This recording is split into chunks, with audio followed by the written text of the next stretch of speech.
언젠가 그림을 그리는 제자가 제게 이런 말을 했습니다.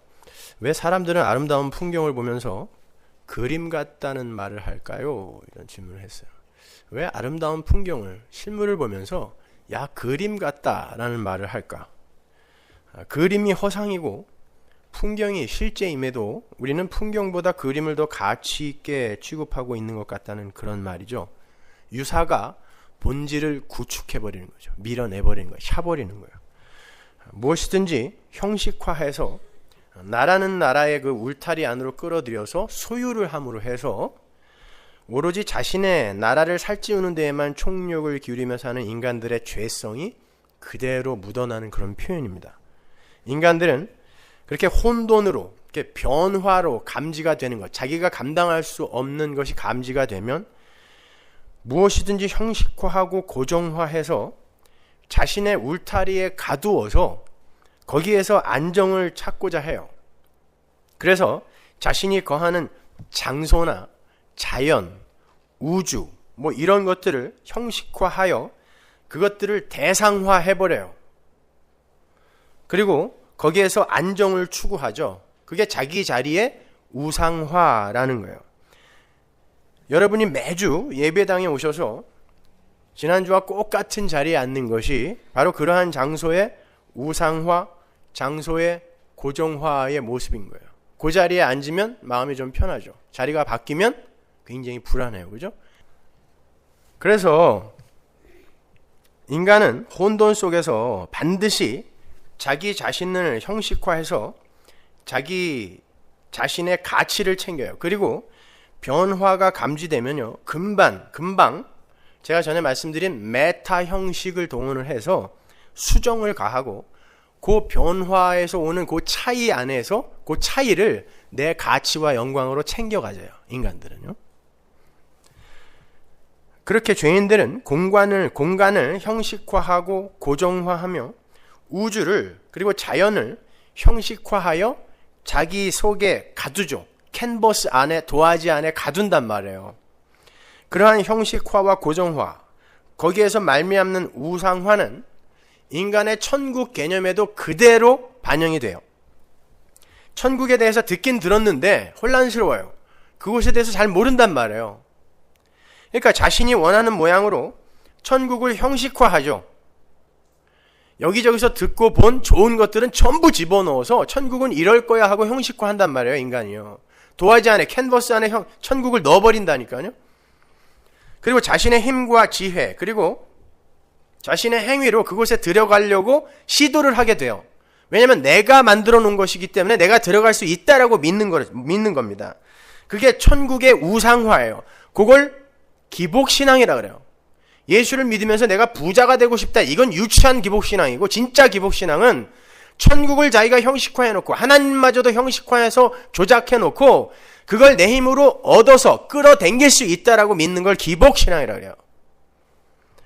우리의 천국 처소는 부활 승천하신 예수께서 준비하는 것이지, 내가 너희의 처소를 준비하러 간다 그랬잖아요. 예수가 준비하는 거지, 우리가 우리 마음대로 형식화하고 우리의 노력으로 들어갈 수가 없는 곳이에요. 그럼에도 인간들은 자기가 감당할 수 없는 혼돈을 끊임없이 형식화해서 가두어요. 그리고 대상화해서 그 안에서 안정감을 가져요. 왜? 나한테 이미 장악된 거거든요. 그거는요.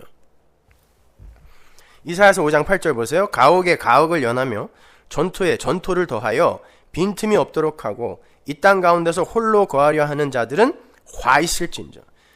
인간은 빈틈, 즉 더 차지할 곳이 없을 때까지 집에 집을 더하고 밭에 밭을 늘려나가서 땅 가운데서 홀로 대장이 되고 싶어 한다는 거예요. 모든 인간이 다. 그래서 인간들이 이렇게 부동산에 관심이 많은 거예요. 특히 한국 사람들 돈 벌면 제일 먼저 하고 싶은 게 뭐예요? 집 사는 거예요. 그까짓 아파트가 뭐라고. 요즘 젊은 세대들 보세요.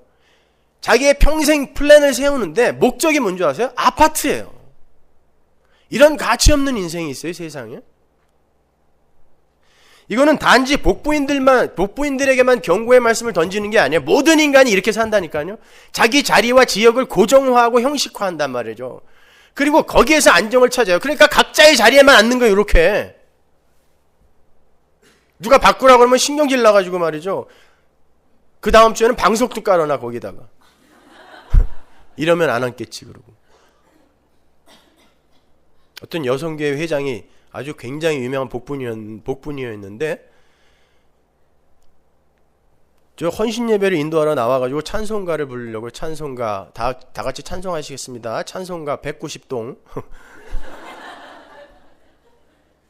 근데 그게 웃을 일이 아니라 우리 모두가 바로 그런 성향을 갖고 있다니까요.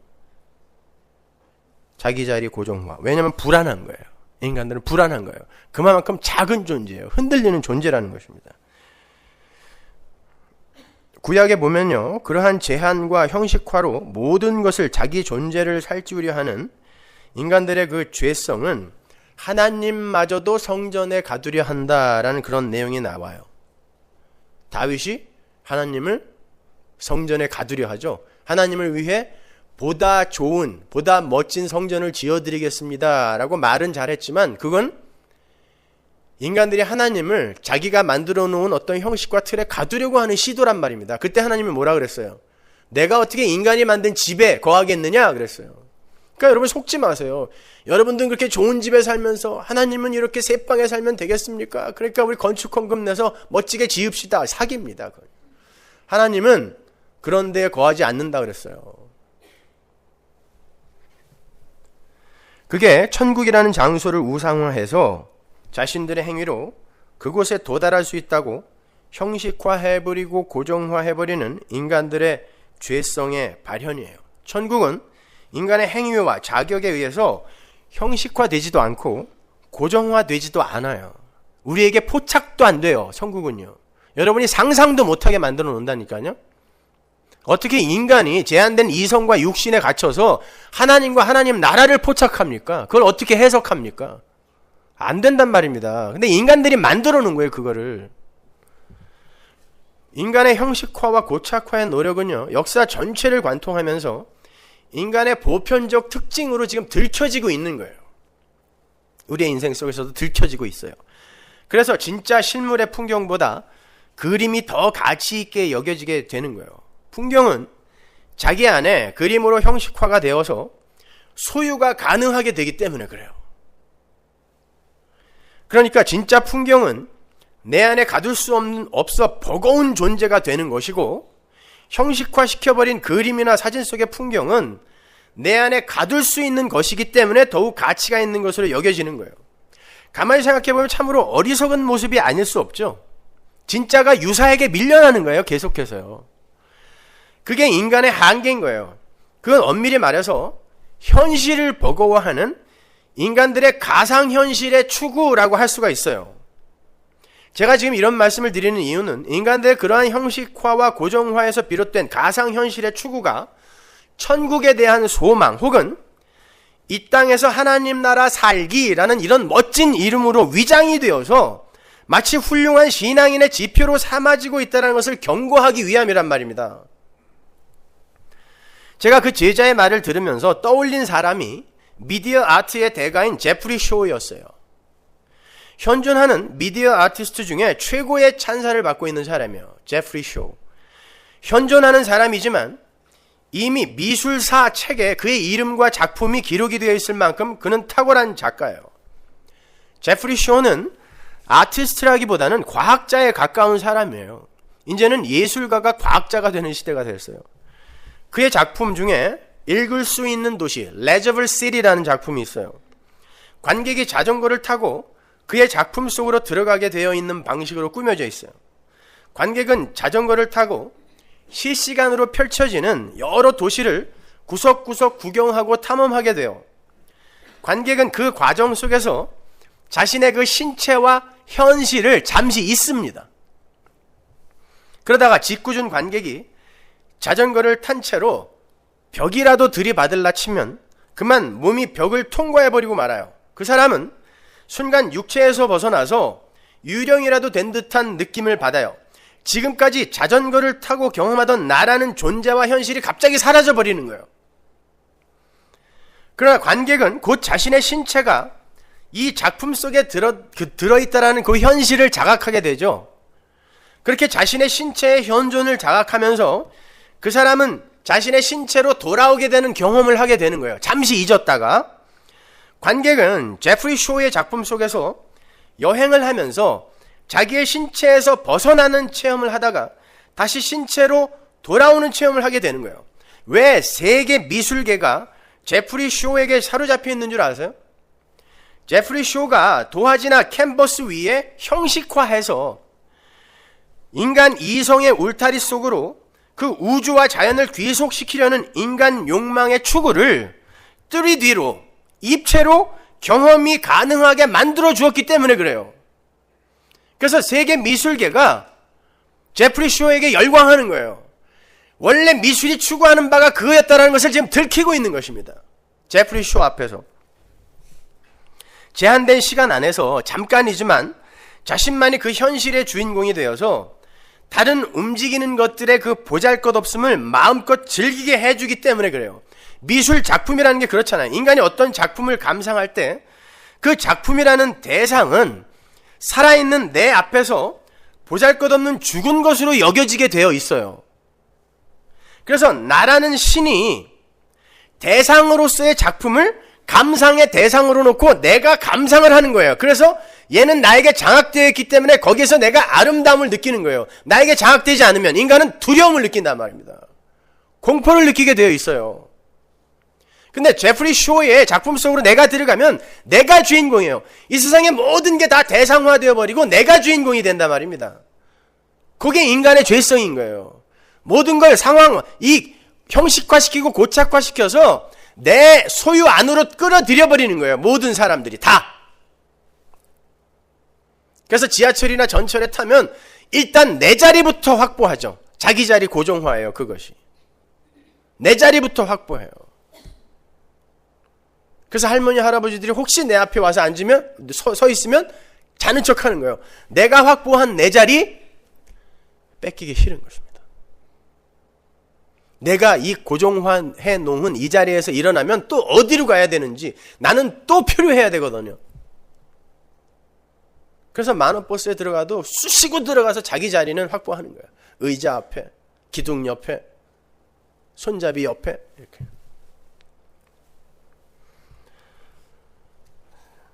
자, 인간은 그렇게 모든 것을 대상화시켜 놓고 그것을 감상하는 자리에 나를 올려놓음으로 해서 거기서 희열을 느끼게 되어 있어요. 그렇게 자기의 신체와 현실을 벗어나서 가상의 공간을 체험하게 되는 걸 가상현실 혹은 그보다 더 진보된 개념이 증강현실이라는 게 있어요. 그리고 그보다 더 위에 게 혼합현실이라는 거예요. 그런 미디어 아트를 상업용으로 활용을 해서 큰 성공을 이룬 게 닌텐도 위입니다. 제프리 쇼의 예술 작품을 닌텐도가 홀랑 주워 먹은 거죠. 사람들이 게임기 앞에 앉아서 자판만 두들기는 게 아니라 움직이기 시작했어요. 그 안으로 들어가는 것입니다. 거기에 내가 가상현실 속으로 들어가 버리는 거예요. 거기서 조금 더 발전되면 이제 그 안으로 실제로 들어가는 날이 곧 올 겁니다. 그거는 미래학에서만 이야기하는 바가 아닙니다, 여러분. 그래서 앞으로는 결혼할 대상이 필요 없어지는 시대도 온다 그러죠. 과연 그러하니라. 예수님이 그랬죠. 그렇게 될 거라는 거예요. 과연 그러하니라. 그러나 그게 진짜 복인 줄 아니? 예수님이 다시 되물으시죠. 과연 그러하니라. 너희들은 천기를 분별할 줄 알고 너희들이 이렇게 됐으면 좋겠다라고 많은 희망을 내어놓는데 과연 그렇게 될 거야. 될 거야. 그러나 그게 진짜 복인 줄 아니? 라고 하나님이 물어보시잖아요. 그러한 첨단의 게임기가 탄생하게 된 단초 인물, 그게 바로 제프리 쇼예요. 제프리 쇼는요, 이제 21세기 이후에 인류는요, 파타피지컬 스페시스, 파타피지컬, 즉 과학과 은유가 뒤섞인 상태, 그 현실과 가상이 뒤섞인 상태를 살아가는 존재가 된다는 거야. 모든 인간이 다. 그건 메타포, 은유와는 조금 다른 거예요. 포탄이 떨어지고 총알이 날아다니는 전쟁터가 이게 현실이라면 장기판 위에서 그걸 그대로 옮겨다가 장기 알로 싸우는 걸 메타포라고 그러죠. 은유라고 한단 말이에요. 그걸. 장기판 위에서 여러분 전쟁이 벌어지고 있는 거예요. 바둑판도 마찬가지고. 그게 은유잖아요. 그런데 장기판 위에서 작은 인간이 실제로 싸우는 걸 파타4라고 하는 거예요. 어디서 봤어요? 해리포터에서 봤잖아요. 영화면 영화, 책이면 책, 뭐 교양 수준이 맞아야 이거. 루이스 캐럴이 그러한 파타피지컬을 소재로 이상한 나라의 앨리스라는 소설을 쓴 거예요. 이제 인류는 가상현실이나 증강현실, 그 혼합현실 속에서 진짜 현실을 잃어버리게 될 것이라는 거예요. 가짜가 진짜가 되고 진짜가 실종이 되어버리는 거예요. 영화 매트릭스의 현실이 진짜 이 세상에 일어나게 될 거란 말입니다. 디카프리오의 셔터 아일랜드의 그 현실이 우리에게 경험될 거라니까요. 근데 재미있는 건 인간이라는 종자들이 가상현실 속에서는 재미있게 즐기던 걸 현실 속에서 던져주면 손살을 친다라는 거예요. 가상현실 속에서 열심히 몸을 이리저리 움직이면서 자동차 운전 게임을 하던 남편에게 장거리 운전을 하라고 운전대를 주잖아요. 신경질 냅니다, 이 인간이. 밥도 안 먹고 밤새 그것만 하던 놈이 그렇게 좋으면 우리 여행 가자. 가는데 당신이 운전해 하고 딱 주잖아요. 그러면 왜 내가 이걸 해야 되냐고 싶어요. 왜죠? 가상현실 속에서는 그렇게 재미있게 하던 걸 왜 실제 현실 속에서는 거부합니까, 여러분? 밤새도록 밥도 안 먹고 적들을 색출해서 총알을 날리던 인간이 말이죠. 군대 영장 나오면 어금니를 다 뽑고 검지손가락을 자르고 이러면서 군대를 안 가려고 그래요. MC묵만 욕할 게 아니에요. 우리 모두가 바로 그런 죄성을 갖고 있다니까요. 인간들은요, 그렇게 진짜 현실에서는 자꾸 탈출을 하고 탈주를 하려고 해요. 그리고 가상의 현실 속으로 숨으려고 해요. 그러한 현상은 제프리 쇼의 예언처럼 21세기 이후에 나타날 현상이 아니라 파타피지컬 종은요, 21세기 이후에 나타나는 그런 종이 인류의 종이 아니라 아담이 선악과를 따먹은 그때부터 인간은 그렇게 살기 시작했다니까요. 인간은 하나님의 은혜를 차압당한 뒤에 저주 아래 놓인 이 세상에서 파라피지컬 스페시스의 삶을 이미 살고 있어요. 죄를 짓고 하나님의 저주를 받은 이 세상의 현실이 인간들에게는 버겁습니다. 사망의 증상들로 가득 차 있고 인간의 이성 속에 갇히지 않는 이 수많은 혼돈들이 인간들에게는 버거워요. 그래서 자꾸 숨는 거예요.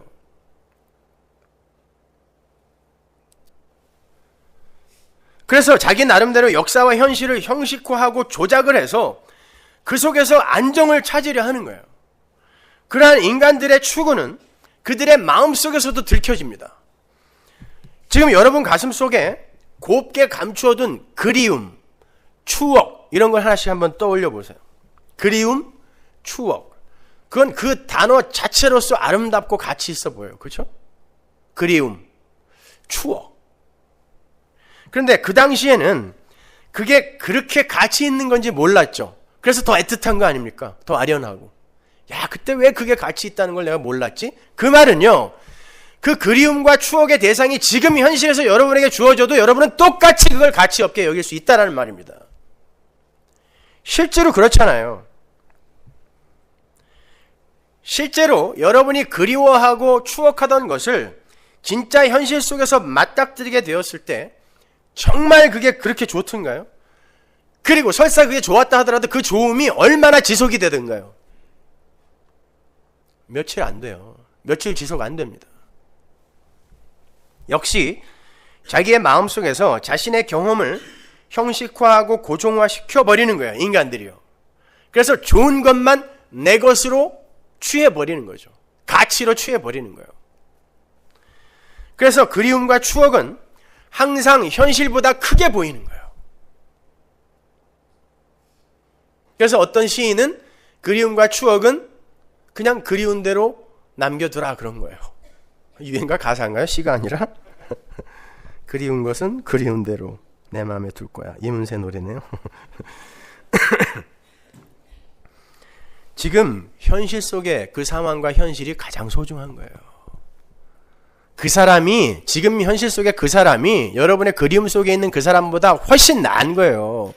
그러니까 다시 올 거야. 너는 외로움을 견딜 수 없어. 이런 거 하지 마세요. 그 그리움은 여러분을 지금 속이고 있는 거예요. 그건 여러분이 조작한 것입니다. 여러분이 아시다시피 이 세상은 아담의 타락 이후에 하나님의 저주 아래 던져졌어요. 그래서 이 세상은 사망으로 치닫게 되어 있는 거예요. 따라서 인간들은 현실 속에서 늘 사망의 증상들을 접하며 살게 되어 있어요. 왜? 이 세상은 사망으로 지금 끌려가고 있기 때문에 사망의 증상들로 가득 차 있단 말입니다. 그래서 인간들은 사망의 증상들을 전부 경험하면서 살아요. 하나님의 저주로 가시와 엉겅퀴만 내는 그 땅의 현실과 질병과 늙음과 변화와 혼돈이라는 그 썩어짐의 과정들을 목도하면서 인간들은 불평할 수밖에 없어요. 그림 속의 풍경에는 나타나지 않는 그 벌레와 진드기와 송충이와 짐승들의 배설물을 현실 속에서는 눈으로 확인해야 된단 말입니다. 그래서 그림같이 아름답다고 그러는 거예요. 그게 없는, 그건 내가 싫은 거거든요. 근데 내가 그 자연 속으로, 우주 속으로 실제로 들어가 보면 그게 보여요. 사망의 증상들이, 썩어짐의 증상들이 보인단 말입니다. 인간들은 그걸 싫어하는 거예요. 치워버리는 거예요. 자기가 좋은 것만 형식화시키고 고정화시킨단 말입니다. 그래서 야, 참 그림같이 아름답다는 말을 하는 거예요. 진짜 현실보다 가상의 현실이 더 좋은 거예요. 결국 인간들이 자꾸 가상의 현실에 더 가치를 두고 그 가상과 유사 속으로 숨으려 하는 건 더러운 죄와 죄의 증상들과 그 결과물들이 현실 속에 가득 차 있기 때문이에요. 죄 때문이란 말입니다. 그게 죄. 왜 인간들이 컴퓨터 안으로 인터넷 속으로 자꾸 숨으려고 하는지 아세요? 죄 때문인 거예요. 죄 때문에.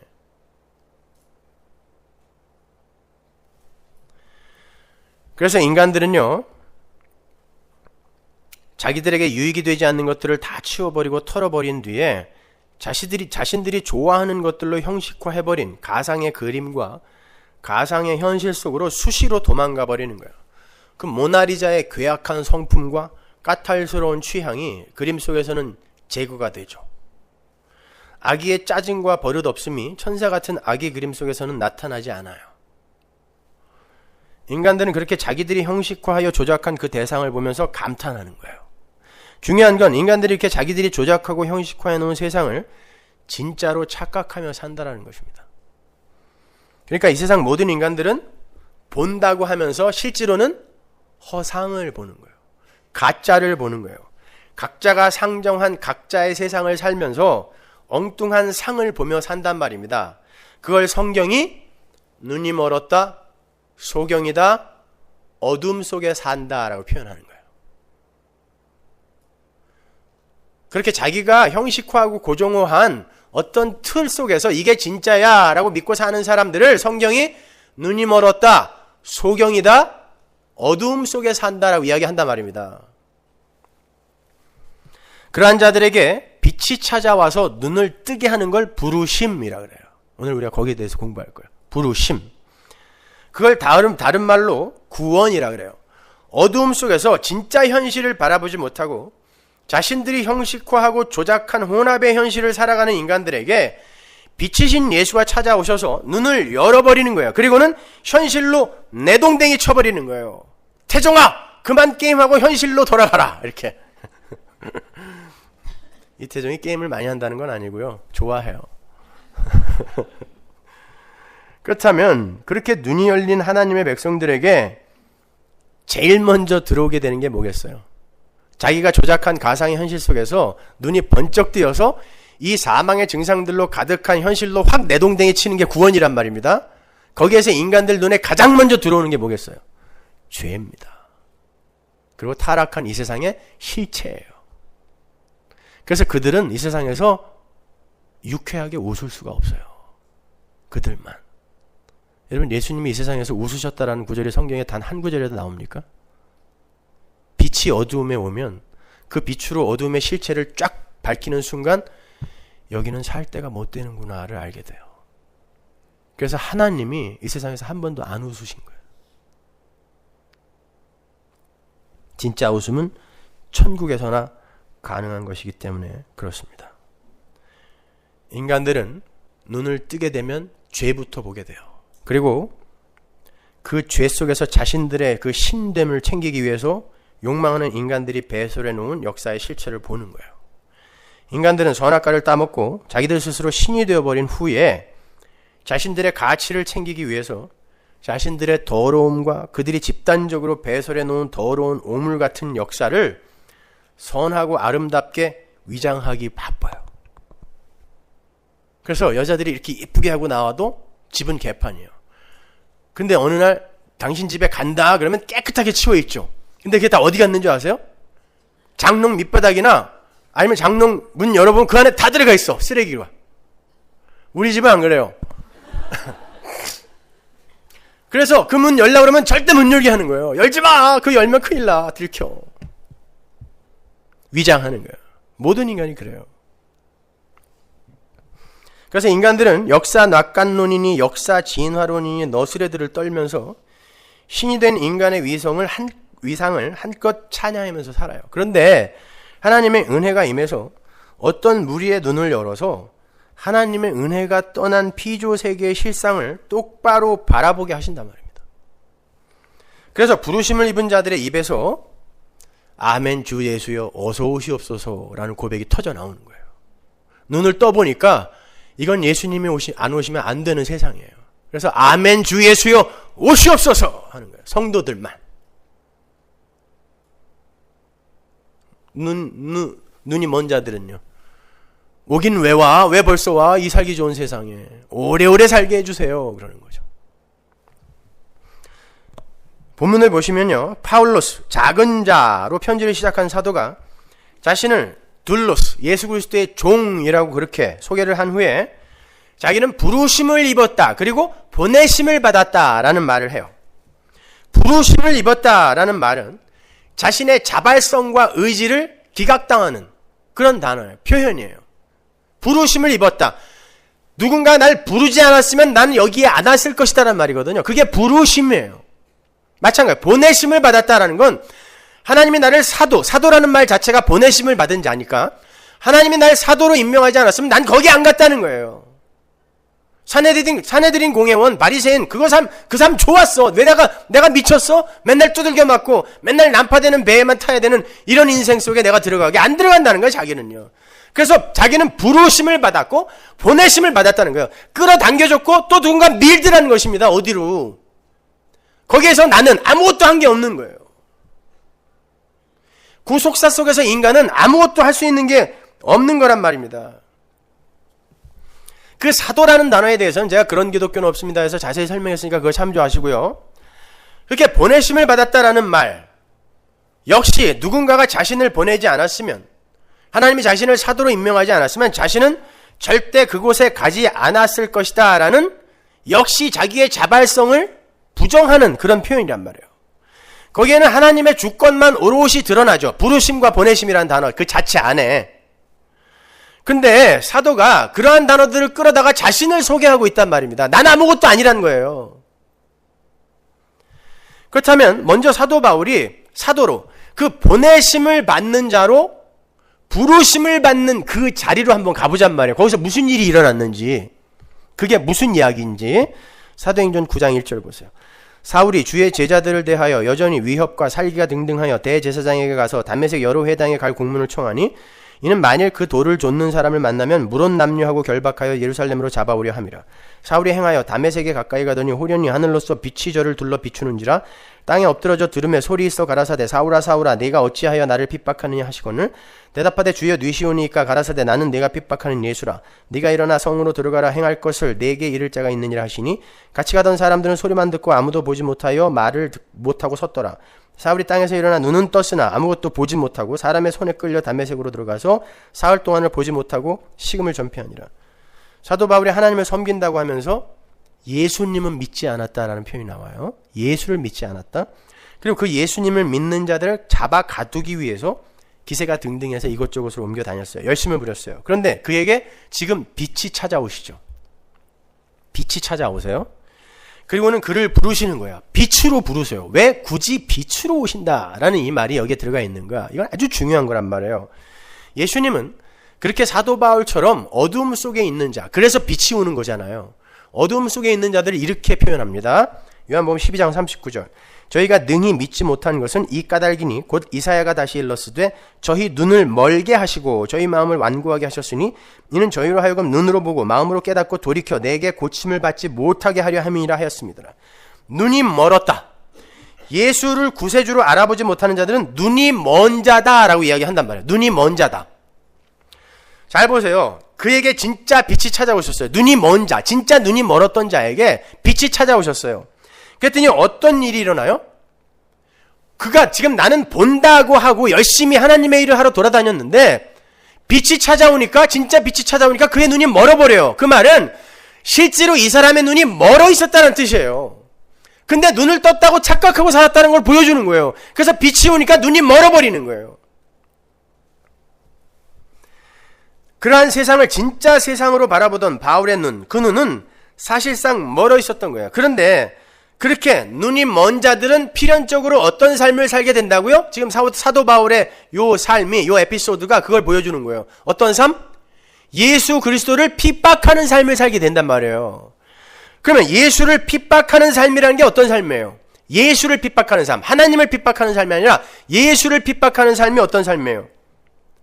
예수님이 하신 일을 인정하지 않는 걸 예수님을 핍박하는 삶이라 그래요. 이게 소경들의 삶이에요. 그건 무슨 말이냐면 인간은 예수님의 그 십자가 피공로만을 의지하여 존재가 되고, 인간은 하나님의 은혜만을 의지하여 존재가 되고 구원에 이르게 된다라는 절대 의존적 존재로서의 인간의 그 불안정함을 인정하지 않는 걸 예수를 핍박한다라고 표현을 하는 거예요.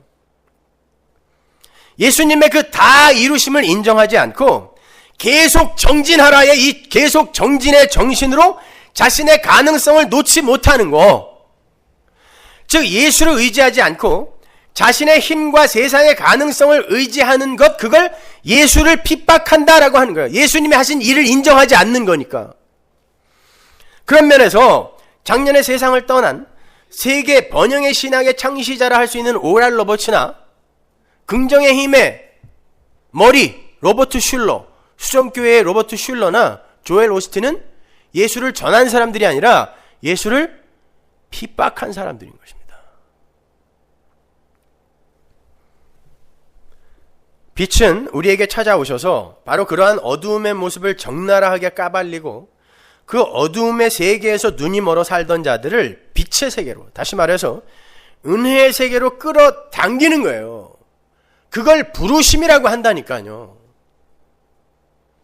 야, 이 세상에서 커지고 부흥하고 잘 되는 게 진짜 복이 아니구나를 알게 되는 거예요. 그걸 부르심을 받은 자의 눈뜸이라고 하는 거예요. 지난 수요 예배 때 조영기 목사님이 작은 목회하는 사람은 다 실패자다 그랬다고 신문에 났던데, 아니, 교회 작게 하는 사람은 다 실패자예요? 하나님의 사도들은 전부 실패자네요. 그러면 그분의 신학이 그 단어 하나에서 나오는 거예요. 그분이 여태 뭘 가르쳤는지 그 한마디에서 완전히 폭로되는 거예요. 성경 어디에 그런 말이 나와 있습니까? 그렇게 성도에게 찾아와서 성도를 어둠 속에서 건져내는 은혜의 빛이 처음 등장하는 곳이 창세기 1장이에요. 거기서부터 출발해서 사도행전 9장에 사도 바울의 그 부르심의 장면까지 달려가면요, 왜 부르심을 입은 자들이 없음의 자리로 밀려 내려가게 되는지 잘 알게 돼요. 창세기 1장으로 가볼게요. 2절. 땅이 혼돈하고 공허하며 흑암이 깊음 위에 있고 하나님의 신은 수면에 운행하시니라. 하나님이 가라사대 빛이 있으라 하시며 빛이 있었고 그 빛이 하나님을 보시기에 좋았더라. 하나님이 빛과 어두움을 나누사 빛을 낮이라 칭하시고 어두움을 밤이라 칭하시니라. 저녁이 되며 아침이 되니 이는 첫째 날이니라. 하나님이 창조를 하시는데 그 배경이 혼돈과 공허와 흑암이에요. 어두움이란 말이에요. 그 어두움에 빛이 비추는 것이 창조의 시작입니다. 이 일이 지금 사도 바울의 인생 속에서 재현되고 있는 거예요. 눈이 멀어서 어둠 속을 헤매던 어떤 인간에게 빛이신 주님이 찾아오셔서 그를 어두움으로 폭로시키는 거야. 눈을 멀게 하는 거야. 너는 어두움이야, 이놈아. 어두움이야. 어두움을 분리시켜내는 거예요. 그렇게 그를 부르시고 그를 새롭게 창조해내는 구원의 이야기가 창세기에서 이미 시작되고 있는 거예요. 그 사람의 병을 고치기 위해선 정확한 진단을 내려야 되잖아요. 그건 그 사람이 어떤 병에 걸려있다는 것을 드러내야 되는 거거든. 폭로시켜야 되는 거예요. 그거예요. 고치기 위해서 드러내야 되는 거예요.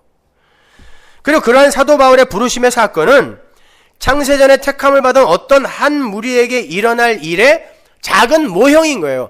사도 바울의 부르심의 현장에서 일어났던 그 빛과 어둠의 이야기가 우리의 인생 속에서 일어날 일임을 보여주는 거예요. 그게 창세기 1장 1절, 2절, 3절에서 먼저 그림으로 보여진 거고.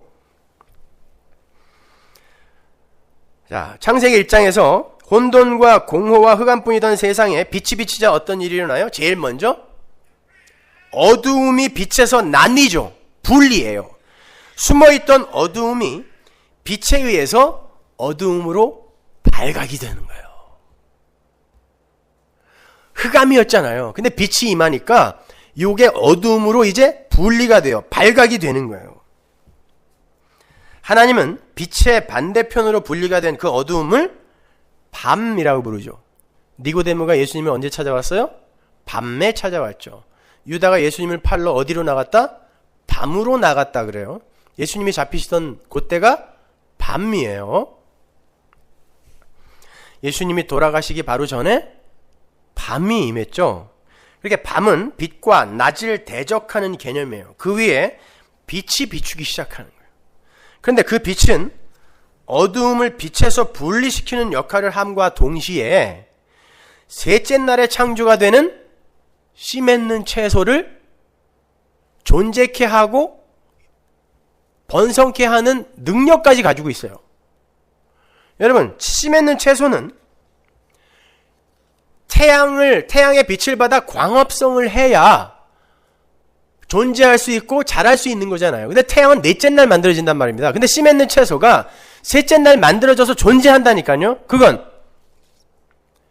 이 세상의 존재는 우리가 생각하는 그러한 이 역사 속의 어떤 모형들의 힘과 에너지로 존재하고 양육되어지는 게 아니라 그것의 원형인 진짜 빛에 의해 존재하게 된다는 걸 보여주는 거예요. 그게 뭐냔 말이에요. 하나님의 영광인 거예요. 그 빛이 바로 하나님이신 것입니다. 요한일서 1장 5절 보세요. 우리가 저에게서 듣고 너희에게 전하는 소식이 이것이니 곧 하나님은 빛이시라. 그에게는 어두움이 조금도 없으시니라. 창세기 1장에서부터 요한계시록까지 성경이 어떻게 일관성을 갖고 있는지를 제가 여러분에게 설명해 드리기 위해서 계속 창세기부터 종횡무진 성경을 구약 신약으로 달려보는 거예요. 성경을 그렇게 읽으시란 말이에요. 어제도 어떤 분이 요한계시록이 왜 세대주의적으로 해석해야 맞는데 목사님은 그렇게 해석 안 하냐고 막 따지면서 전화하셨던데, 성경을 창세기부터 계시록까지 예수로 풀면 절대 계시록은 세대주의적으로 풀어지지가 않아요. 자기가 원하는 방식대로 풀려고 하니까 자꾸 그렇게 거기다 역사와 인물들을 대입을 해가지고 아마겟돈 전쟁이 지금 곧 일어날 징조가 보인다는 동 햇소리들 하고 앉아있는 거죠. 전쟁은 지금 일어났단 말입니다. 어디서? 여러분의 인생 속에서요. 그까지 전쟁이 그렇게 무서우세요? 내 안에서 지금 치러지는 치열한 그 전쟁의 실체를 모르니까 그까지 전쟁이 그렇게 무서운 거예요. 그까지 지진, 그까지 9/11 이딴 게 그렇게 무서운 거예요. 뭐가 그렇게 무섭습니까? 그게 내 안에 치러지는 이 처절한 죄와의 전쟁이, 이 피 튀기는 전쟁이 지금 일어나고 있는데 그까지 게 그렇게 무서워요? 아마겟돈 전쟁 이딴 게? 답답해 죽겠어요. 마귀의 실체를 모르는 거예요, 이 세상이 지금. 디모데전서 6장 15절.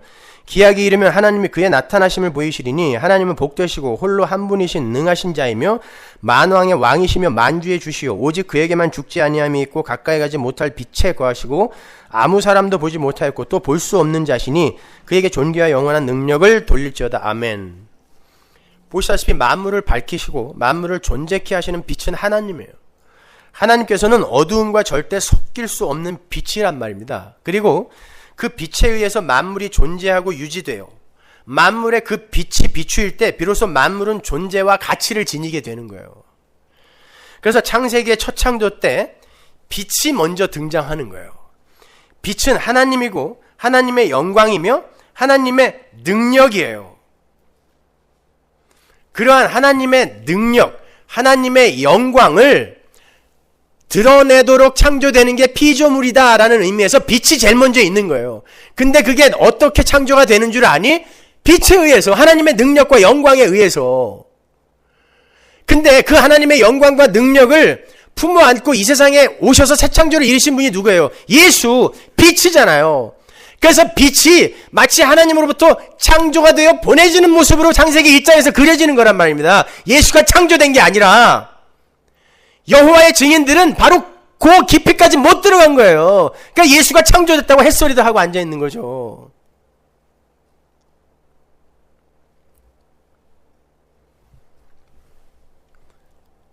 하나님에 의해 보내진 하나님, 하나님의 영광에 의해 보내진 하나님. 그래서 빛이 창조의 맨 선두에 서는 거예요. 요한복음으로 가면 빛이 오잖아요. 그리고 창조의 첫째 날, 둘째 날, 셋째 날이 그대로 달인 그림으로 그려져 있지 않습니까? 빛은 하나님의 영광을 그대로 담은 예수란 말입니다. 그 예수가 새 창조를 어떻게 할 건 줄 알아? 이걸 보여주는 게 바로 첫 창조란 말입니다. 그 빛이 모든 창조의 첫머리에 등장한다는 건 모든 피조물은 하나님의 영광에 의해 그리고 하나님의 영광을 목적으로 하여 창조가 된다는 걸 보여주는 거예요. 그러니까 하나님의 영광이 피조 세계의 그 원인인과 동시에 목적인 거예요. 이해가 가세요? 하나님의 영광을 확 다 부어서 하늘의 것들로 만들기 위해 하나님의 영광과 능력이 내려와서 일을 하시는 거예요. 그리고 어떻게 만들어내느냐? 결국 빛으로 흡수해버리는 거예요. 그래서 너희는 빛의 자녀라, 세상의 빛이라라고 하는 거예요. 어두움이었잖아요. 소경이었잖아요. 근데 빛이 임하여 빛이 되어버리는 거예요. 근데 빛이 임하여 빛이 되기 위해서는 내가 어두움이라는 걸 알아야 된다는 거예요. 빛이 비추기 전에 나의 실체를 먼저 알아야 돼요. 그래서 그들의 눈에는 죄와 이 역사의 배설물이 보이게 되어 있단 말입니다. 그래서 그들은 외롭고 슬프고 우중충해지는 거예요. 그걸 내 눈으로 보는데 어떻게 기쁠 수만 있습니까?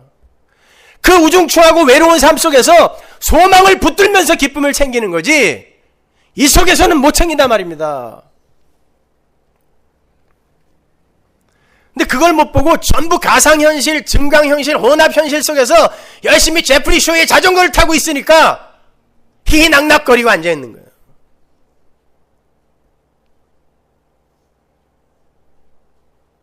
그리고 당신은 예수를 믿으면서 왜 이렇게 늘 우울하냐고?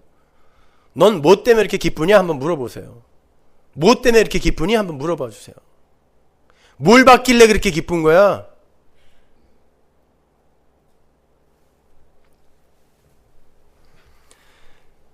민수기로 가면요, 그 하나님의 그 영광의 빛을 얼굴이라 그래요. 볼까요? 민수기 6장 22절. 여호와께서 모세에게 일러 가라사대 아론과 그 아들들에게 고하여 이르기를 너희는 이스라엘 자손을 위하여 이렇게 축복하여 이르되 여호와는 내게 복을 주시고 너를 지키시기를 원하며 여호와는 그 얼굴로 내게 비추사 은혜 베푸시기를 원하며 여호와는 그 얼굴을 내게로 향하여 드사 평강 주시기를 원하노라 할지니라. 여러분, 하나님이 모세에게 하나님의 얼굴을 대면한다 그랬어요. 그 말을 출애굽기에서는 또 빛을 비춘다 그래요. 그때 모세의 얼굴에 뭐가 나타났어요? 영광, 빛이 나타났잖아요. 그래서 그걸 수건으로 가렸지 않습니까? 자, 빛과 영광이라는 단어가 혼용이 돼서 쓰신단 말이에요. 얼굴이라는 단어가 혼용이 되어 쓰인단 말입니다. 빛과 얼굴. 그러니까 하나님의 빛이 사라졌다라는 건 뭐예요? 하나님의 얼굴이 우리로부터 다른 방향으로 향해졌다는 뜻이에요. 그 단어가요, 파님이라는 단어거든요. 얼굴이라는 단어가. 그 단어는 임재라는 단어예요. 얼굴, 임재, 똑같은 단어예요. 그 단어가 창세기 3장 8절에서 쓰인단 말입니다. 한번 가보세요. 그들이 날이 서늘할 때, 이 날이 서늘할 때를 직역하면 무슨 말이에요? 심판의 날에라는 뜻이에요. 르와흐라 그랬죠. 심판의 날에. 동산에 거니시는 여호와 하나님의 음성을 듣고 아담과 그 아내가 여호와의 하나님의 낯을 피하여, 이게 파님이에요. 얼굴을 피하여. 죄를 짓고 하나님의 얼굴을 피한 그 자리가 어두움이고 그게 심판이라는 거예요. 그래서 서늘한 날에가 나오는 거예요. 거기에서요. 심판의 날에. 그게 소경된 자들의 삶인 거예요. 그러니까 죄를 짓고 타락을 하여 인간들은 빛에서 어디로 간다? 어둠으로 가는 거예요. 거기에 빛이 다시 비추어내는 거예요. 비추어지는 거예요. 그러면서 니들 지금 빛이라고 착각하고 살고 있는데, 하나님처럼 되었다고 착각하고 살고 있는데, 아니야, 본래 빛이 확 비춰버리는 거예요. 컴컴할 땐 모르는데 빛이 확 비쳤을 때 바퀴벌레가 우수수 도망가는 거 보셨죠? 한 번이라도. 그거예요. 그 실체가 보이는 거예요. 우리에게. 그때 아이 좋아라 그럽니까 여러분? 아이고 이쁜 바퀴벌레들. 그러나요?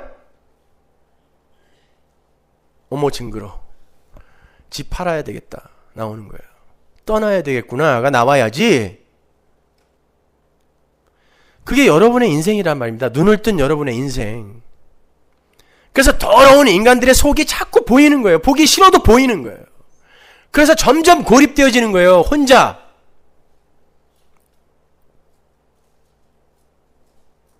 근데 뭐 인간은 숭고하고 고귀하고 고결하며 순결하다고요? 누가 그럽니까? 내가 그런 취급을 받고 싶다라는 걸 그렇게 표현할 뿐이에요.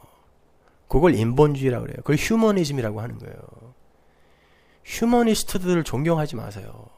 그들이 눈 먼 자들인 거예요.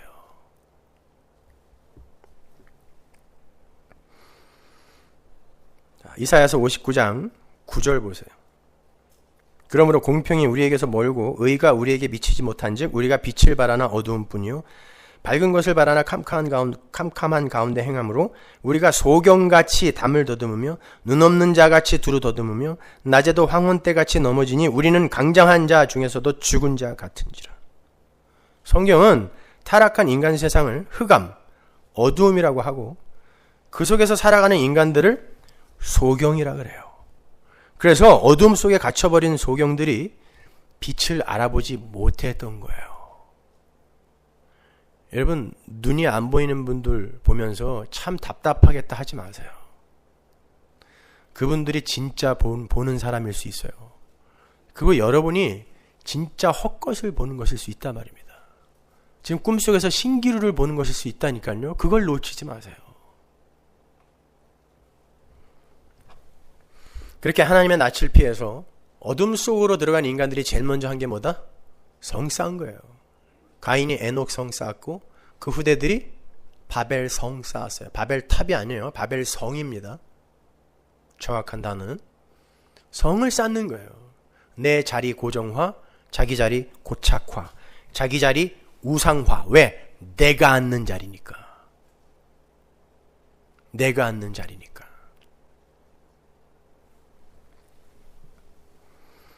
그래서 예수님은 비유를 통해서 이 세상 모든 자들을 건축자들이라고 부르신 거예요. 건축자들이 예수를 버렸다 그러죠. 건축자들의 버린 돌 이렇게 이야기하잖아요. 우리를 다 건축자라 부르세요. 이 세상 모든 인간들은 자기 자리의 고정화와 안정화를 위해서 각자 자기의 성을 건축하고 있기 때문에 그래요. 그들을 소경이라 그래요. 그러니까 우리 고백하자고요. 우리가 소경이에요. 지금 우리가 소경이에요. 보긴 뭘 봅니까 우리가. 하나님의 영광이 담긴 자연을 보고 풍경을 보고 야 그림 같아 라고 하는 자들이에요. 우린 여전히 그래요. 하나님은 그들에게 빛을 비추시는 거예요. 그리고 그러한 자아의 나라에서 끌어내버리는 거예요. 전우치전에 보면은 도사들이 전우치를 그림에다 넣었다 뺐다 그러잖아요. 그거예요. 우린 자꾸 그림 속에 나를 감추려고 하는데 하나님이 빼서 현실로 자꾸 대동댕이 치는 거야. 봐! 왜 안 보려고 그래? 봐! 눈 뜨고 봐.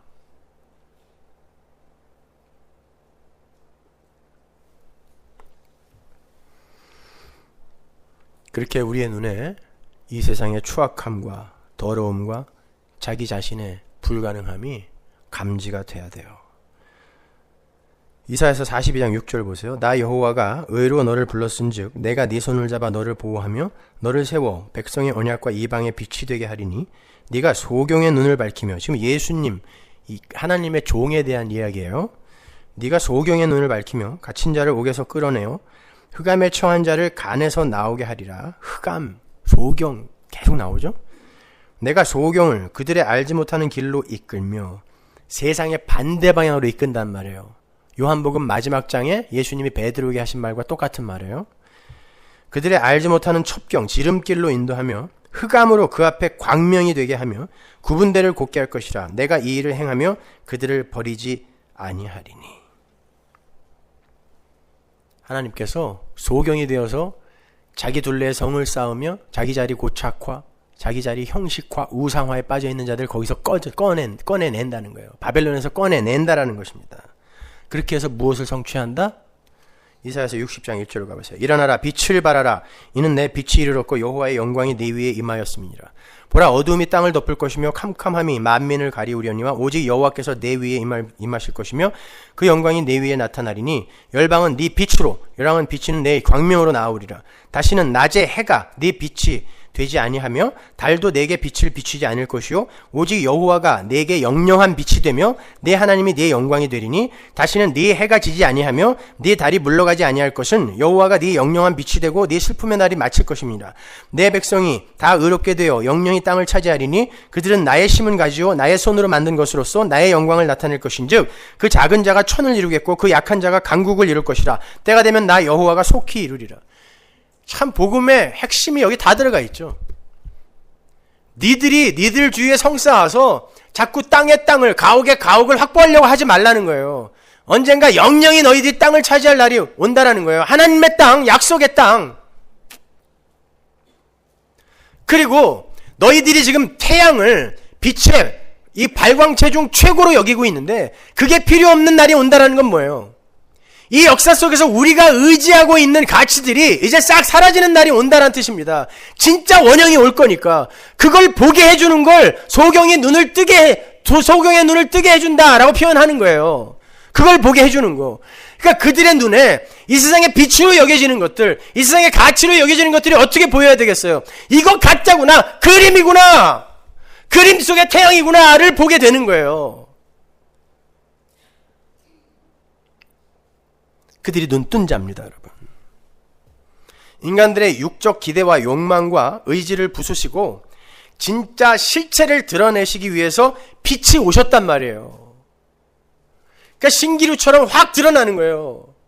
아주 이쁘고 아름답고 소중하고 완소남 완소녀로 가득 차 있는 세상인 줄 알았더니 빛이 확 비춰서 엑스레이처럼 확 폭로시켰더니 다 좀비예요. 그게 내 눈에 보여야 된다니까요.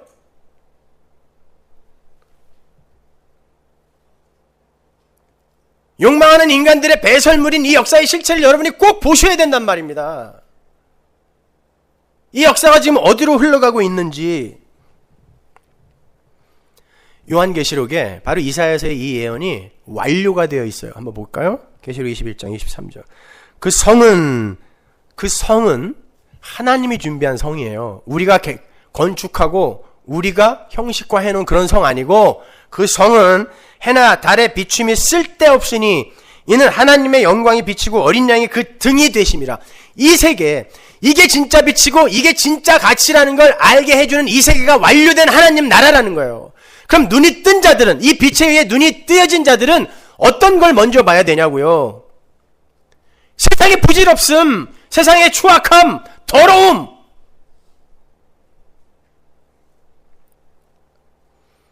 근데 여기서 대장되게 해달라는 게 기독교 아닙니까, 오늘날? 그걸 누가 기독교라고 합니까?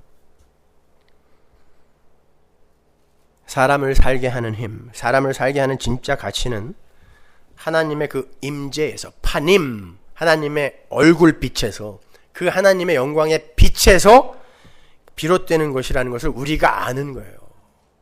그걸 구원받은 성도의 삶이라고 하는 거예요. 그리고 이 세상의 가치와 힘은 유한한 것이며 실체가 아닌 유사요, 모형이라는 걸 우리가 아는 거예요. 그렇게 해서 이 세상과 이 세상의 가치에서 자꾸 마음을 놓아가게 되는 것, 그걸 진짜 눈을 뜬 부름받은 자의 삶이라고 하는 거예요. 그렇게 인간들이 형식화시키고 조작해 놓은 가상현실, 증강현실, 혼합현실 속을 빠져나와서 이 역사와 우주의 실체인 어두움을 보게 되는 자, 그 자가 부르심을 받은 성도. 어디서 부르심을 받았는지, 무엇에 의하여 부르심을 받았는지 아시겠죠? 사도 바울이 왜 작은 자, 파울로스, 종 이렇게 시작하는 로마서 1장 1절에 이 단어를 왜 썼는지 아시겠죠, 여러분? 복음은 니들이 아무것도 아니다라는 걸 아는 데서 시작되는 거야를 가르쳐 주는 거예요. 그 안에 창세기부터 요한계시록까지가 이렇게 다 담겨 있는 거예요. 부르심과 보내심이라는 단어 안에. 예수님이 이 세상에 오셔서 얼마나 이 세상을 직면하여 보기가 어려우셨으면 이사야서가 그분이 살면서 이 세상을 보면서 어떠한 모습으로 사셨는지 이렇게 묘사를 합니다. 이사야서 52장 13절 보세요. 여호와께서 가라사대 보라 내 종이 형통하리니 받들어 높이 들려서 지극히 존귀하게 되리라. 예수님이에요. 이왕에는 그 얼굴이 타인보다 상하였고 그 모양이 인생보다 상하였으므로 무리가 그를 보고 놀랐거니와.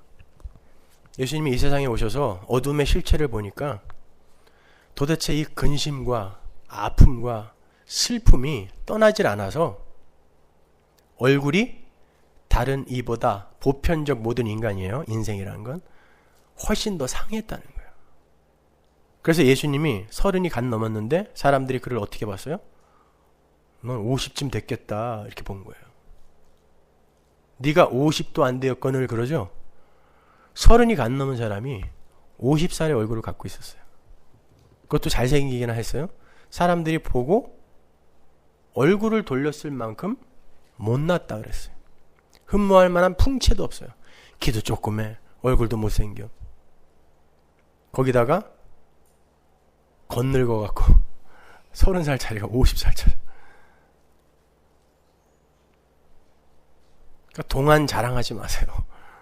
그 사람들은 지금 이 세상의 실체를 잘 못 보고 있는 거예요.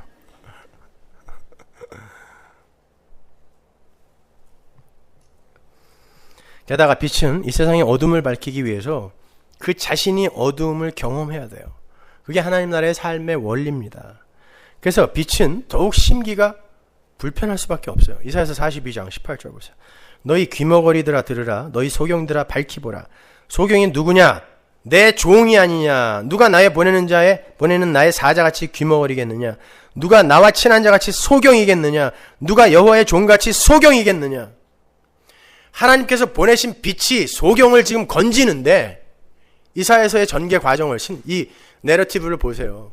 빛이 어두움에 가서 그 어두움을 빛으로 비추는데 정작 누가 소경이 된다는 거예요. 빛으로 보내지신 예수가 소경이 된다는 거예요. 그 소경임을 경험한다는 건 먼저 예수가 내 이 어두움과 소경됨을 예수가 가져가고 그 빛을 나에게 선물해 주시는 거예요. 마찬가지 우리는 빛이잖아요. 이 세상에서 그 어둠을 먼저 경험하는 거야. 내가 어둠이구나, 내가 소경이구나를 먼저 아셔야 돼요. 그래서 여러분은 여러분이 그렇게 잘난 인간이 아니다라는 걸 성경을 알면 알수록 더욱더 깊이 깨달으셔야 돼요. 내가 죄인 중에 괴수구나.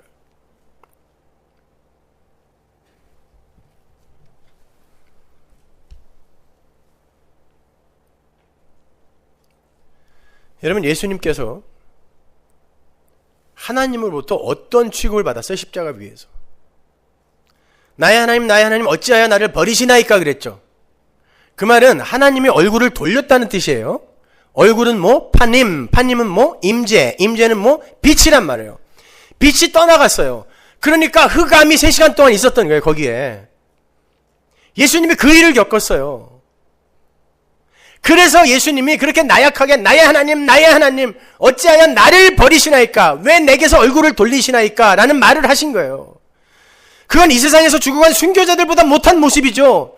순교자들은 어서 불을 붙여라 이러고 갔다니까요. 다들 자기를 화형시킬 그 나무에다가 토마스 크랜버 같은 사람은요, 자기가 메리 여왕 때 개신교 안 믿겠다고 사인한 그 손을 먼저 집어넣었어요. 에이 나쁜 손, 너 먼저 타라 이놈아. 그리고 지글지글 타는 그 불에다가 지 손을 먼저 넣어서 이게 다 녹아내릴 때까지 가만히 있었다니까요. 그리고는 나를 묶어서 태워라 그랬단 말입니다. 근데 예수님만 나의 하나님 어찌하여 나를 버리시나이까 이랬단 말이에요. 왜? 하나님이 진짜 그 예수님에게서 떠나버렸단 말입니다. 그 시간 동안에.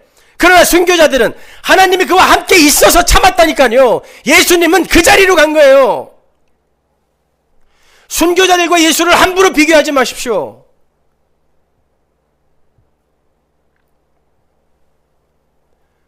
근데 우리가 그 자리로 불림을 받는단 말입니다.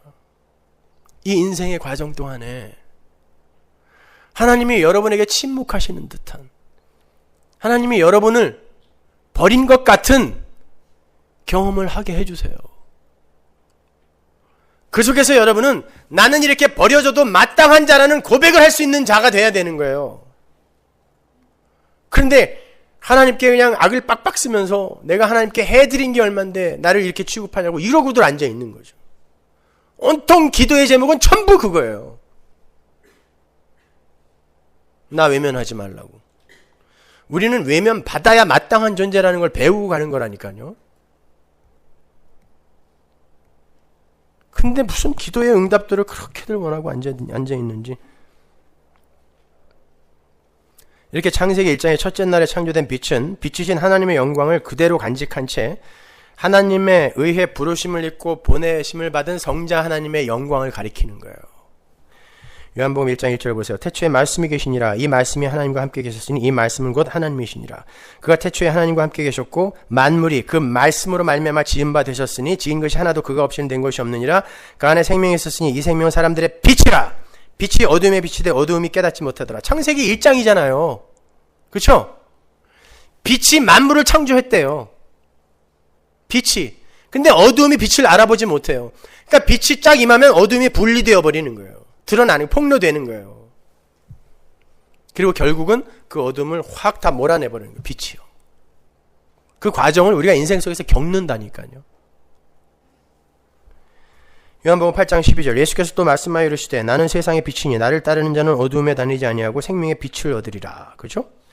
요한복음 9장 5절 내가 세상에 있는 동안에는 세상의 빛이로라. 11장 9절 예수께서 대답하시되 낮이 12시간이 아니냐 낮이 12시간이 아니냐 사람이 낮에 다니면 이 세상의 빛을 보므로 실족하지 아니하고. 내가 있을 때는 빛이다 그랬어요. 그거를 창세기에서는 빛인 동안은 낮이다 그랬죠. 근데 예수님이 오셨으니까 낮이에요. 네, 낮이 12시간이라는 뜻은 기회가 있다는 뜻이에요. 내가 살아있으므로 기회가 있다는 뜻이죠. 근데 왜 날 못 알아보느냐는 뜻이에요. 빛이 왔는데 왜 날 못 알아보느냐. 그게 창세기 1장 3절인 거예요. 빛과 어둠이 분리되는 거예요. 그렇게 하나님의 나라의 삶의 원리는 빛이 어두움에 짓밟히는 형국으로 구원이 일어나게 돼요. 그렇게 약한 자가 되고 어두움에 물리는 모습으로 승리를 거머쥐게 되는 게 하나님 나라의 삶의 원리다라는 것을 알게 되는 자가 눈을 뜬 자인 거예요. 고린도후서 4장 6절 보세요. 어두운 데서 빛이 비치리라 하시던 그 하나님께서, 지금 창세기 1장을 이야기하는 거예요. 바울이 빛이 있으라 라고 하시던 그 하나님께서 예수 그리스도의 얼굴에 있는 하나님의 영광을 아는 빛을 우리 마음에 비추셨느니라. 우리 마음속에 빛이 있으라 라고 하나님이 명령을 하셨대요. 어떤 하나님이? 창세 때 빛이 있으라 하셨던 그 하나님이. 근데 그 빛이 뭐냐면 예수님의 얼굴에 있는, 예수님이 지금 빛으로 오셨다는 거예요. 하나님의 영광을 아는 빛. 근데 그 빛이 하나님의 영광이 어떻게 나타나냐면 예수 그리스도의 얼굴에 나타났다는 거예요. 어떻게? 이 세상에서 죽는 모습으로 나타났다는 거예요. 근데 그걸 하나님의 영광으로 알아먹는 자, 그 자가 하나님이 빛이 있으라 라고 새 창조를 해놓은 성도라는 거예요. 새로운 피조물이라는 거예요. 그 자가, 그걸 알아먹은 자가. 이 고린도후서 4장 6절의 말씀을 외우셔야 돼요, 여러분이요. 그 이야기 하는 거예요. 보세요. 창세기부터 요한계시록까지가 빛이란 단어 하나로도 예수 그리스도로 쭉 풀리잖아요.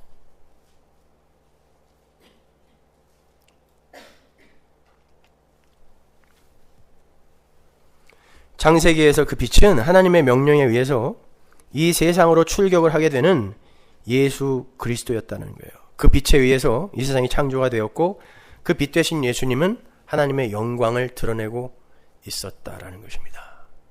그래서 여러분은 그 예수 그리스도의 십자가를 보면서 거기에서 하나님의 영광을 보셔야 돼요. 여러분의 인생 속에서 나타나는 그 십자가의 삶을 보면서 거기서 하나님의 영광을 읽으실 수 있어야 되는 거예요. 그건 저주가 아닌 것입니다. 애굽에서 이스라엘이 나올 때 깜깜한 밤이 애굽을 덮었던 거 기억하시죠? 근데 고센 땅에는 광명이 있었다 그래요. 어두움과 빛이 확 갈리는 거죠. 이스라엘이 그 광야를 갈 때에 앞에서 인도했던 게 뭐예요? 불기둥, 구름기둥. 불기둥, 구름기둥은 따로따로 하나씩 있는 게 아닙니다. 불을 구름이 싸고 있었다 그래요. 그 자체가 불기둥이에요. 이스라엘이 어둠이었기 때문에 빛이 어둠을 인도해 나가는 거예요. 깜깜한 밤에 고센 땅에 광명이 어떻게 임했어요? 6월절 어린 양의 피로 임했다니까요. 빛의 희생으로 어둠들이 득을 보는 거. 근데 우리가 빛이라 그래요. 그러면 우리 보고 어떻게 살라는 거예요, 이 세상에서? 손해보고 희생당하라는 거예요. 우리 자신을 부정당하라는 거예요. 참 존경할 만한 사람, 훌륭한 사람, 성경 많이 하는 사람, 이런 식으로 여러분 인정받으려고 할 생각하지 마세요.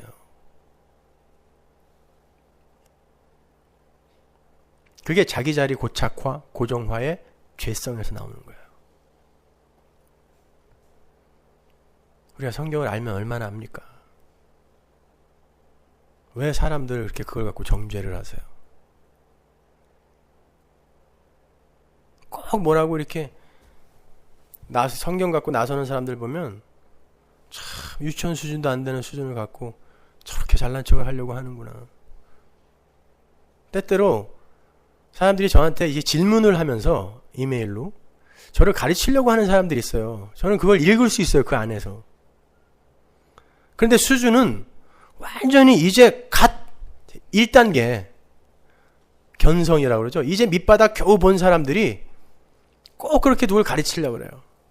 태권도 검은띠 갔다면은 괜히 가로수하고 싸우고 그러는 것처럼. 그러지 마세요.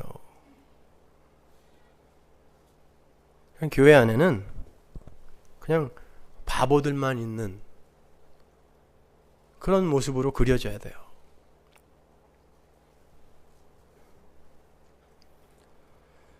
자, 광야 40년 동안에 이스라엘을 그렇게 끌었던 그 빛이 우리의 이 광야 인생을 이끕니다. 어디로 이끈다고요? 너희들이 기대치 않는, 상상할 수도 없는, 너희들이 원하지 않는 길로 우리를 이끈다 그랬어요. 성경이 그렇게 쓰여 있으니까 여러분이 당황하시면 안 돼요. 그리고 내 인생이 왜 이렇게 꼬이느냐 불평하셔도 안 돼요. 성경에 그렇게 써 있는데 꼬이긴 뭘 꼬여요. 왜 교회의 탄생에 불의 혀가 등장하는지 아시겠죠? 왜 빛이 등장하는지 아시겠죠? 우리가 그렇게 창조되었기 때문에 그래요. 에베소서 5장 8절 너희가 전에는 어두움이더니 이제는 주 안에서 빛이라 빛의 자녀들처럼 행해라. 착하게 살라는 거예요? 마태복음 5장 14절 보세요. 너희는 세상의 빛이라 산 위에 있는 동네가 숨기지 못할 것이요 사람이 등불을 켜서 말 아래 두지 아니하고 등경 위에 두나니 이러므로 집안 모든 사람에게 비추느니라. 이같이 너희 빛을 사람 앞에 비추게 하여 저희로 너희 착한 행실을 보고 하늘에 계신 너희 아버지께 영광을 돌리게 하라. 어떻게 하죠? 착한 행실이라 그러는데 이 착한 행실이 뭐예요? 마태복음 16장으로 가보세요. 인자가 아버지의 영광으로 그 천사들과 함께 오리니 그때 각 사람의 행한 대로 갚으리라. 착한 행실을 하라는 거예요. 안 그러면 다 죽여버리겠다는 뜻이죠. 행한 대로 갚으리라. 그러면 이 행함이 뭔지를 알면 착한 행실이 뭔지를 알겠죠. 성도에게 요구되는 착한 행실. 이 구절이 어디 붙어 있는지 연결해서 한번 읽어보세요. 마태복음 16장 25절부터 연결해볼까요? 누구든지 제 목숨을 구원코자 하면 잃을 것이요 누구든지 나를 위하여 제 목숨을 잃으면 찾으리라. 사람이 만일 온 천하를 얻고도 제 목숨을 잃으면 무엇이 유익하리요? 사람이 무엇을 주고 제 목숨을 바꾸겠느냐? 인자가 아버지의 영광으로 그 천사들과 함께 오리니 그때에 각 사람의 행한 대로 갚으리라. 어떤 행함이에요? 내 목숨이 잃어져가는, 옛사람이 죽어가는 그러한 행함이 하나님에 의해 우리의 삶 속에 허락될 거란 말이에요. 그런데 그렇게 끌려가지 않는 자는 다 죽여버리겠다는 뜻이에요. 그게 착한 행실이라니까요. 그 행함이 없는 자는 다 죽여버리겠다는 거예요. 그러니까 여러분 인생이 이렇게 우울한 거예요. 그러니까 때때로 내가 이렇게 실패자처럼 패배자처럼 여겨지는 것입니다. 그때 사람들 붙들고 하소연하지 말란 말이에요. 그게 잘 가는 길이라고, 그게 착한 행실이라고, 그 삶, 그 행위 안 나오면 그게 빛의 행위, 빛의 자녀들의 행위라고 하는데, 그 행위 안 나오면 죽여버리겠다고 하는데, 그 행위가 나오고 있는데 왜 하소연하고 있냔 말이에요. 그 삶이 내 삶 속에 나오고 있는데 왜 하소연하고 원망하냔 말입니다.